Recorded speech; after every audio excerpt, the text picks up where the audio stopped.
The ultrasound photos scatter across the coffee shop floor in slow motion.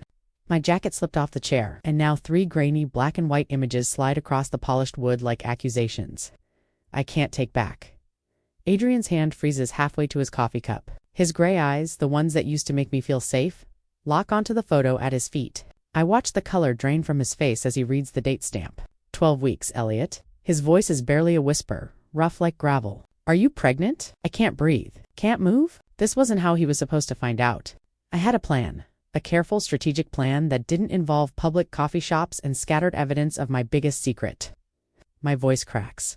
He picks up the photo with hands that shake slightly, and I see the exact moment understanding crashes over him. His jaw, his nostrils flare. That alpha instinct that he usually keeps locked down tight starts seeping through his carefully controlled exterior. 12 weeks, he reads aloud, his eyes never leaving mine. Elliot, answer the question. The couple at the next table is staring. The barista has stopped steaming milk. The entire world has narrowed to this moment. This question, this man who I've loved and hated and wanted for longer than I care to admit. Yes, the word comes out stronger than I feel. I'm pregnant. I watch him process this. Watch his brain do the math. Watch the realization hit that 12 weeks ago was graduation night. The night everything changed between us. The night he left without a word the next morning. Is it? He stops himself, but I hear the question anyway. Don't. I stand up, shoving the photos back into my jacket pocket. Don't ask me that question in the middle of a coffee shop. Then where? He's on his feet too, and God, I forgot how tall he is. How his presence fills a room. How his scent, pine and rain, and something uniquely him, makes my Omega instincts go haywire even when I'm furious. Where can I ask you, Elliot? Because you've been avoiding my calls for 4 months? I wonder why. I snap, pushing past him toward the door. He catches my wrist. Not hard. Adrian would never hurt me, but firm enough to stop me. We need to talk now. I don't owe you anything. You're carrying a baby. His voice drops lower, more alpha, more desperate. If it's mine, if the word tastes like acid. You think I'm sleeping around? You think I just casually get pregnant by random people? The coffee shop has gone completely silent. Perfect. Just perfect. Adrian's jaw works. My car now, please. I could say no. I should say no. But his hand is still on my wrist, and his scent is wrapping around me. And some traitorous part of my Omega biology is screaming that this is my alpha, the father of my baby, and I need to let him close. Fine. I yank my hand free and walk out, not waiting to see if he follows. Of course he follows. His car, a beat-up truck that he's had since he was 19, is parked 2 blocks away. We walk in silence, the afternoon sun beating down on us like judgment. When he unlocks the passenger door for me, I almost laugh at the absurdity. Playing gentleman after everything. I climb in anyway. He gets in the driver's side and just sits there, hands gripping the steering wheel so tight his knuckles turn white. For a long moment, neither of us speaks. The date on the ultrasound. He finally says, 12 weeks. That's from graduation night. It's not a question, but I answer anyway. Yes. Why didn't you tell me? I turn to look at him. Really? Look at him. At the dark circles under his eyes that weren't there 4 months ago. At the tension in his shoulders. At the way his hands shake slightly on the wheel. Tell you what, my voice is ice. That the boy my parents rescued knocked me up and then disappeared the next morning. That you made it clear it was a mistake by running away without even a goodbye text. He flinches like I've slapped him. Good. I never said it was a mistake. You didn't have to, Adrian. You left. I had reasons. I don't care about your reasons. I'm lying, but he doesn't need to know that. I'm handling this alone, like I handle everything. He turns to face me fully, and the intensity in his gray eyes makes my breath catch. It's mine, isn't it? The baby. Tell me the truth, Elliot. I could lie. Could tell him it's someone else's and walk away clean. Could protect myself from the inevitable heartbreak that comes with letting Adrian cross back into my life. But the baby chooses that moment to make its presence known. A flutter so faint I almost miss it. A reminder that this isn't just about me anymore. Before I can answer, my phone rings. Mom's smiling face fills the screen, and Adrian's eyes narrow. They don't know, do they? His voice is flat. The phone keeps ringing, shrill in the enclosed space. I stare at the screen, then at Adrian, then back at the phone. Answer and keep lying, or let the truth destroy everything I've carefully built. My finger hovers over the accept button. Elliot, Adrian says, and there's something in his voice I can't identify. Please just talk to me. The phone rings one more time, then goes to voicemail, and I make my choice. Adrian just found out, but the real story is only getting started. Subscribe to see part 2. Chapter 2, I'm not answering that. I silence my phone and shove it in my pocket. And you can't just kidnap me into your truck and demand answers. Adrian's laugh is bitter. Kidnap? You got in willingly, under duress. Jesus, Elliot. He runs a hand through his dark hair, making it stick up in ways that shouldn't be attractive, but are. I'm not the enemy here. Could have fooled me. I reach for the door handle, but he hits the child lock. Are you serious right now? We're talking tonight. No more running. You're one to talk about running. He flinches again, and part of me feels guilty. The other part, the part that's been carrying this secret alone for 3 months, feels vindicated. Fine. He puts the truck in gear. We're going to my place. Excuse me. You want privacy? I'll give you privacy. But we're having this conversation whether you like it or not. I should protest. Should demand he take me home? But the truth is, I'm tired. Tired of hiding? Tired of lying? Tired of being strong when all I want to do is fall apart, so I don't say anything as he drives us across town to the small apartment above his mechanic shop. The building is old but clean, with flower boxes that I know he planted himself. It's so Adrian. Rough exterior, unexpected softness underneath. He unlocks the door and gestures for me to go in first. The apartment is exactly what I expected. Minimal furniture, tools scattered on the kitchen counter, a laptop open to engineering blueprints. But there are also books, lots of books, and a framed photo of him with my parents from his graduation. I touch the frame, and something twists in my chest. I thought about calling you every day, Adrian says behind me. After graduation night, but you didn't. No. I turn to face him. Why? He leans against the counter, arms crossed, looking like he's preparing for battle. Because I'm the boy your parents rescued. The charity case? The project they took on to feel good about themselves, that's not... It is. His voice is flat, and you know it. They took me in, gave me money for school, helped me start my business, and all I could think that morning after was that I'd crossed a line. That I'd taken advantage of their kindness by touching their son? The words hit me like physical blows. So you made that decision for both of us? What was I supposed to do, Elliot? Stay and play house. Live off your family's money like I've done for 6 years. You could have talked to me. My voice rises, and I don't care. You could have not treated me like a one-night stand you regretted. I never regretted it. He pushes off the counter and suddenly he's in my space. And I can smell that pine and rain scent that makes my Omega instincts purr. That night was the best thing that ever happened to me, and it scared the shit out of me. We're inches apart now, both breathing hard. And I remember this. This charged energy between us that's been there for years. Since I was 19 and he was 21, and we first realized that the thing between us wasn't just annoyance. Are you keeping it? He asks quietly. The question snaps me back to reality. That's my decision, not yours. It's my child too. I have a say. You gave up that right when you left without a word. His jaw. That's not fair. Life isn't fair, Adrian. I step back, putting distance between us because I can't think when he's this close. You want to know why I didn't tell you? Because I knew this would happen. You'd try to take over, make decisions for me, treat me like I'm some fragile Omega who needs protection. You do need... Don't. I hold up a hand. Don't finish that sentence. I've been handling this alone for 3 months. I've been to every doctor's appointment, every ultrasound. I've been planning my future around this baby without any help from you or anyone else. I don't need you to swoop in and play hero now. The silence that follows is heavy. Adrian stares at me like he's seeing me for the first time. Really seeing me? Not the quiet kid who is invisible in his own home. Not the Omega who needs an alpha's protection. Me. Strong, capable, furious me. You're right, he says finally. I'm sorry, I wasn't expecting that. What? You're right. I left. I made that choice without considering how it would affect you. I treated you like... He swallows hard. Like, you didn't matter. And you do matter, Elliot. You've always mattered. My chest tightens. This is the moment where I could forgive him.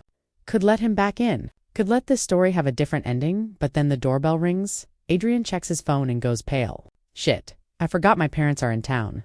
My blood turns to ice. Your parents? They texted earlier. They're staying nearby and wanted to stop by. He looks at me, panic in his eyes. Elliot, they can't know about this. Not yet, please. And just like that, I'm a secret again. The doorbell rings a second time. I look at Adrian, at the boy my parents rescued who's now asking me to hide, and I make a decision. Tell them I'm a friend, I say coldly. Because that's all I am to you, isn't it? Before he can answer, I walk to the door and open it myself. Chapter 3. Adrian's adoptive parents stand in the hallway, smiling warmly. They're older, kind-faced, exactly the type of people who would take in a traumatized teenager and give him a second chance. Oh, his mother's eyes light up. Adrian, you didn't mention you had company. This is Elliot, Adrian says quickly, moving to stand beside me. A friend from college. The lie tastes bitter in the air between us. How lovely. She sweeps in for a hug before I can stop her. And her beta scent, warm vanilla, is so maternal it makes my chest ache. I'm Susan, and this is my husband, Richard. Any friend of Adrian's is family to us. Richard shakes my hand firmly. He's a doctor. I remember Adrian mentioning once. Sharp eyes behind wire-rimmed glasses that seem to see too much. Please, come in, Adrian says, though I can hear the tension underneath. I wasn't expecting you tonight. We wanted to surprise you. Susan settles onto the couch like she owns the place. Which, fair, they probably helped pay for it, and we're so glad we did. Adrian never tells us about his friends, because he doesn't have many, I think. Adrian's always been a loner, guarded, slow to trust after everything he went through before my parents found him. So, Elliot, Richard says, studying me, how do you know our son? Our son. The words make something twist in my stomach. These are good people. People who saved Adrian when he had nothing. People who would be devastated to know what we've done. We met through his parents, Adrian says, before I can answer. The Hearts. They helped my parents with some financial planning years ago. The connection clicks in Susan's eyes. The Hearts, of course. The philanthropist family. Such generous people. She turns to me. Are you related to them, dear? I'm their son, I say quietly. Silence. Susan's hand flies to her mouth. Margaret and Robert's boy. Richard's eyebrows shoot up. Goodness, you've grown. The last time we saw you, you must have been, 17? Probably I lie. I've never met these people before in my life, but they seem convinced. This is wonderful. Susan claps her hands together. The two families connected again through you boys. Adrian, why didn't you mention you'd reconnected with the Heart's son? It's recent, Adrian says tightly. I watch him navigate the lie and anger simmers in my chest. This is what he wanted, isn't it? For me to be hidden. A secret again. Elliot, you don't look well, Richard says suddenly, his doctor's instincts kicking in. Are you feeling all right? You're quite pale. The morning sickness that I've been fighting all day chooses that exact moment to surge. My hand goes to my stomach instinctively, and I see Richard's eyes track the movement. I'm fine. I manage. Just tired from work. You should sit down. Susan pats the couch next to her. Adrian, get him some water. Adrian moves toward the kitchen, shooting me a look that clearly says, play along. But I'm tired of playing along. Tired of being manageable. Tired of making myself smaller to fit other people's comfort. Actually, I stand up. I should go. I have an early morning tomorrow. Oh, don't leave on our account. Susan protests, but Richard is still watching me with those sharp doctor's eyes. His nostrils flare slightly. A tell I recognize from every alpha and beta I've ever tried to hide my omega status from. Except I'm not just an omega anymore. I'm a pregnant omega, and my scent blockers have been failing all day from stress. Son, Richard says slowly to Adrian, when did Elliot present? Adrian freezes in the kitchen doorway, water glass in hand. What? He's an omega? Richard's voice is gentle but certain. His scent. It's very faint, but it's there. Roses and vanilla. My face flushes hot. Susan's eyes widen with understanding, not judgment. Just motherly concern. Oh, honey, she says softly, you don't have to hide that here. We support all dynamics. But Richard is still putting pieces together. His gaze moves from my pale face to my hands still resting on my stomach, to the way Adrian has gone completely still. And then his eyes widen. You're pregnant, he says. It's not a question. The room goes silent. Adrian's hand shakes, water sloshing in the glass. Susan's mouth forms a perfect O of shock. I could deny it. Could laugh it off. Could run. Instead, I lift my chin and meet Richard's eyes directly. Yes, I say clearly. I am. Susan makes a small sound. Adrian sets the glass down before he drops it. How far along? Richard asks, still in that gentle doctor voice. 12 weeks. I watch them do the math. Watch them look at Adrian. Watch understanding and shock and 1,000 questions cross their faces. Adrian, Susan whispers, is the baby. Adrian looks at me. Just looks at me like I'm the only person in the room. Like he's asking permission, and God help me, I'm tired of secrets. Yes, I answer for him. The baby is Adrian's. The words hang in the air like a bomb that's just gone off. Susan's hand goes to her heart. Richard sits down heavily. Adrian looks like he might be sick, and I feel lighter. Liberated, done with hiding. I'm leaving, I say, into the shocked silence. Thank you for your hospitality. I walk toward the door, and this time no one stops me. But as I reach for the handle, Adrian's voice cuts through the quiet. Elliot, wait. I don't turn around. Why? So you can convince me to keep lying? To keep being your dirty secret? You're not? I'm not what Adrian. Not a secret. Then why did you panic when they showed up? Why did you introduce me as just a friend? I was trying to protect. I don't need your protection. I spin to face him, and I don't care that his parents are watching. I'm not some fragile omega who needs an alpha to make decisions for me. I'm keeping this baby. With or without you. With or without anyone's approval. Susan stands up. Elliot, dear, we're not judging. I don't need your pity either. My voice comes out harder than I intend, but I can't stop now. I'm not some tragic omega who got knocked up and abandoned. I'm making my own choices. And right now, I choose to leave. I yank open the door and step into the hallway. Where are you going? Adrian follows me out. Home to tell my parents? On my terms? His face goes pale. Elliot, they'll tell my parents. This will blow up in two. Good. I punch the elevator button. I'm tired of secrets, Adrian. Tired of hiding. If everyone's going to find out anyway, they're going to find out the truth from me. The elevator dings open. I step inside. Adrian moves to follow, but I hold up a hand. Don't, I warn. Then I'm coming with you, he says, stepping in anyway. If you're doing this, we're doing it together. We're not doing anything together. You made that choice 4 months ago. The elevator doors close, trapping us in the small space. Adrian's scent fills every corner, and my omega instincts are screaming at me to let him close, to let him comfort me, to accept his protection. I ignore them. His phone buzzes. He glances at it and I see the text preview from his mom. Is the baby yours? His hands shake as he types back. Yes, no more hiding. No more running. The elevator descends in silence. My parents will lose their minds, I say quietly. Your parents will probably hate me for corrupting their golden boy. You didn't corrupt me, Adrian says fiercely. That night, Elliot, I wanted it. I wanted you. I've wanted you for years. The confession hangs between us. Then why did you leave? My voice cracks despite my best efforts. Because I was terrified of what I felt. Because your parents gave me everything and taking you felt like stealing. Because I didn't deserve you. That wasn't your choice to make. I know. He looks at me, really looks at me, and I see the boy he was when my parents first took him in, scared and trying to be brave. I know that now, but I can't undo it. All I can do is be here now. If you'll let me. The elevator reaches the ground floor. The doors open. I step out and Adrian follows. We're going to my parents' house, I say. We're telling them everything. And then you're leaving, and I'm going to figure out my life without you trying to fix it? Elliot, those are my terms. Take them or leave them. He studies my face for a long moment. Then he nods. Okay, your terms.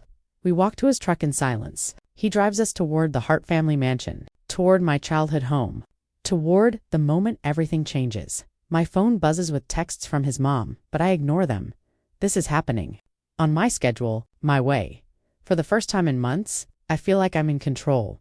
The feeling lasts exactly until we pull into my parents' driveway and see every light in the house blazing. My phone rings. Riley's name flashes on screen.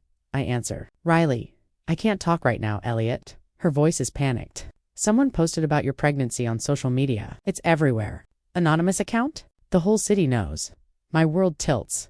Adrian's hands tighten on the steering wheel. Through the front window, I can see my parents standing in the living room, both on their phones, faces pale with shock. Who? I whisper. Who would? I don't know. But Elliot, the post has photos.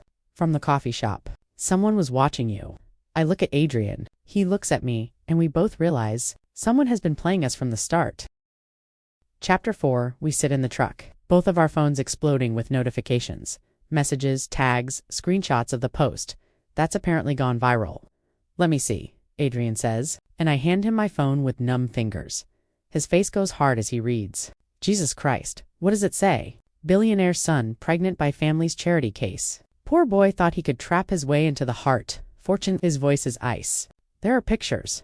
From the coffee shop. From today, someone was following us. Watching us. Waiting for this exact moment, the front door of the mansion opens and my father appears backlit like some avenging angel. My mother is right behind him, hand pressed to her mouth. We have to go in, I say. We could leave. Drive somewhere? Figure this out. I look at Adrian. Really? Look at him. He's scared. Trying to hide it, but scared. I'm done running, I tell him. Are you? He takes a breath, nods. Yeah, I'm done running. We get out of the truck together and walk toward my parents. Toward the truth. Toward whatever comes next. Elliot, James Hart. My father's voice could cut steel. Inside now, my mother is crying. She's never been good with public scandal. And this is going to destroy her precious social standing. Part of me feels guilty. The rest of me is too numb to care. We follow them into the living room. The same room where we celebrated Adrian's high school graduation, where my parents announced they were helping him start his business, where they praised him endlessly while I sat invisible in the corner. Is it true? Father demands. Are you pregnant? Yes, Mother's sob is broken glass. Father's face turns red. And him. He points at Adrian like he's something dirty. After everything we did for you, don't. I step in front of Adrian, blocking my father's view. Don't blame him for something we both did. You're throwing away your future. Father's voice rises. Graduate school. Your dreams of working at the museum? I'm not throwing away anything. I'm 22, not 12. I made a choice. I'm keeping this baby. Elliot, mother wipes her eyes. Think about what you're saying. Your reputation, the family name. I don't care about the family name. The words explode out of me. I've spent my whole life being the perfect invisible son while you two paraded Adrian around like he was your greatest achievement. Look what we rescued. Look how successful he is. Look how proud we are. What about me? What about your actual son? The silence is deafening. Father's face goes from red to pale. Mother sits down heavily. We didn't. She starts. You did? My voice shakes. You took him in, and I'm glad you did. Don't get me wrong. Adrian needed you. But you looked at him like he was special and looked at me like I was just there. Adrian's hand finds mine. I don't pull away. I'm keeping this baby. I say again, stronger this time. With or without your support. I have money saved. I have plans. I don't need you to fix this for me. But Adrian. Father's voice is still hard. Can he even support a child? His business is barely Adrian's voice cuts through. My business is profitable. I own my building. I have savings. I'm not the street kid you rescued anymore, Robert. I've made something of myself. Pride flashes across Father's face before he can hide it. Even now, even furious. He's proud of Adrian. The realization makes my chest ache. This isn't about business, Mother says quietly. Are you two together? Do you love each other? Silence. Adrian looks at me. I look at him. I never stopped loving him, Adrian says, and my heart stops. I loved him before that night. I loved him when I left. I love him now, and I'll love him tomorrow and every day after. Every eye in the room turns to me. I should say it back. Should tell him I love him too. Should let this moment be beautiful, but my phone rings. Riley's name again, I answer. Because something in my gut says this is important. Elliot, she's breathless. I found the original post. The metadata shows it came from your parents' street. Someone was outside your house earlier tonight, and she pauses, and there's more coming out. Whoever did this has been planning it. What do you mean? There's going to be another post. In 10 minutes? They're teasing it as the truth behind the Hart family's golden boy. My blood turns to ice. What truth? Adrian's face has gone white. He knows something. The doorbell rings, no one moves. It rings again. Father goes to answer it. And I hear a familiar voice in the entryway. A voice one. Haven't heard in months. Marcus. Adrian's oldest friend from high school. He walks into the living room with a smile that makes my skin crawl. Sorry to interrupt, he says. But I saw the posts and came to check on you, bro. Adrian's hands clench into fists. How did you know where to find us? I texted earlier. You mentioned you were heading to the Hearts. I never responded with a location. Marcus's smile widens. Didn't you? And just like that, I know. It was you. I breathe. The posts. The pictures. Everything. Marcus spreads his hands. I have no idea what you're talking about. Adrian takes a step toward him. What the hell, Marcus? What? I'm just here to support my friend in his time of crisis. His eyes are cold. Unless you don't want me here. Get out, Adrian growls. But Marcus pulls out his phone. Before I go, there's something you all should know. Something Adrian's been hiding. He taps his screen. You see, the Hart family has been so generous to Adrian over the years. Paid for his schooling, helped with his business, but what they didn't know, he pauses dramatically, was that 3 years ago they also paid him to stay away from Elliot? My world stops. What? I turn to Adrian. He won't meet my eyes. It was a contract, Marcus continues. Enjoying this? $50,000 to keep his distance from their precious son. To let Elliot focus on school without complications. He shows his phone around, and he took it. Mother's hand flies to her mouth. Father looks away, guilty. Tell me he's lying. I say to Adrian, tell me you didn't take money to avoid me. Adrian's silence is answer enough. Marcus laughs. Oh, this is beautiful. They didn't know. Elliot, your parents paid him to stay away from you, and he cashed that check without hesitation. Adrian, my voice breaks. Is it true? He finally looks at me, and I see everything in his eyes. Guilt, shame, truth. I can explain. Did you take the money? Yes, but get out. The words come out cold. Dead. Get out of my house, Elliot, please. Get out. The baby kicks. Actually kicks. First time I've felt it, and it's in this moment. This moment where everything I thought I knew shatters into pieces. Adrian reaches for me, but I step back. Don't touch me. Marcus is still smiling. Well, this has been fun. I'll let you all sort out your family drama. But Elliot? He looks at me. You might want to ask your parents why they wanted him to stay away so badly. What they were really afraid of? He walks out, leaving chaos in his wake. I look at my parents. At their guilty faces, then at Adrian.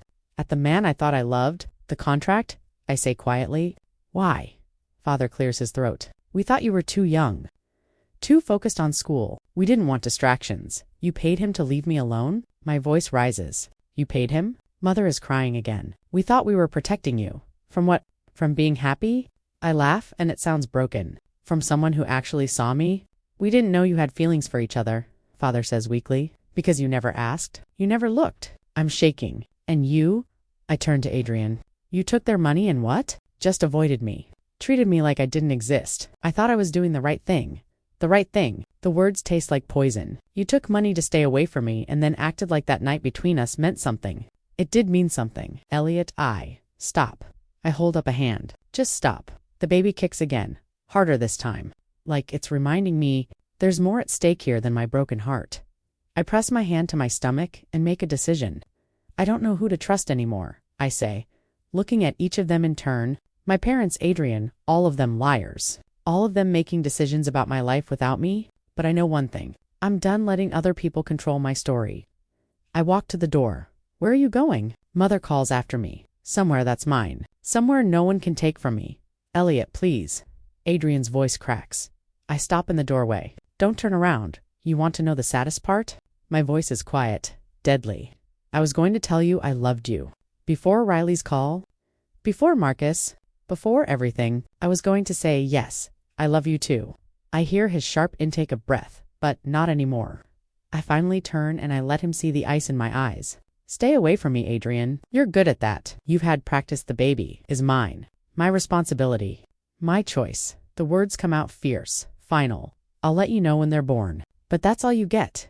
Supervised visits. Child support? Nothing more. You can't watch me. I walk out into the night. Behind me, I hear Adrian trying to follow. Hear my father stopping him. Hear my mother crying. But I don't look back. I get in my car, the one thing that's truly mine, and drive out. The baby kicks one more time, gentler now, like it knows. It's okay. I whisper to my stomach. We don't need them. We don't need anyone. We're going to be fine on our own. The lie burns my throat, but I say it anyway, because the truth, that I'm terrified and heartbroken and still stupidly in love with a man who took money to avoid me, is too much to bear, so I drive into the darkness alone, exactly where I started.